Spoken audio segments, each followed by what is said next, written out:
శ్రావణమాసం వచ్చింది. గ్రామమంతా వరలక్ష్మి వ్రతం సందడితో కలకలలాడుతోంది. అమ్మా, నేను పువ్వులు తెచ్చాను. నేను కూడా తీసుకొచ్చాను. అమ్మా, మన ఇల్లు పూల తోటలా అయిపోయింది. మీరిద్దరూ సహాయం చేస్తే పండుగ మరింత అందంగా ఉంటుంది.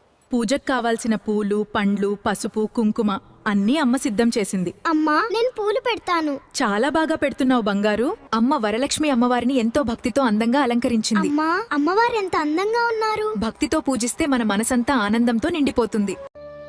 అమ్మ మాట గుర్తుపెట్టుకున్న పిల్లలు పక్కింటి అమ్మమ్మకు వెంటనే సహాయం చేశారు. ధన్యవాదాలు బంగారు. మాకు సంతోషంగా ఉంది అమ్మమ్మ.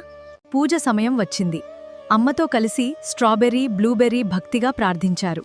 వరలక్ష్మి అమ్మ, మా కుటుంబాన్ని, మా గ్రామంలోని అందర్నీ సుఖంగా ఉంచమ్మా. పిల్లలు తమ కోసం కాకుండా గ్రామంలోని అందరి సంతోషం కోసం ప్రార్థించారు. అమ్మవారు, మా గ్రామంలో అందరూ సంతోషంగా ఉండాలి. ఎవరూ బాధపడకూడదు. పూజ పూర్తయ్యాక అమ్మ అందరికీ ప్రేమగా ప్రసాదం పంచింది. అమ్మా, ప్రసాదం చాలా రుచిగా ఉంది. పంచుకుంటేనే పండుగ ఆనందం రెట్టింపవుతుంది. ఆ రోజు పిల్లలు వరలక్ష్మి వ్రతం ద్వారా భక్తితో పాటు ప్రేమ, సహాయం పంచుకోవడం ఎంత గొప్పవో తెలుసుకున్నారు. పిల్లలు, ఇదే మన పండుగ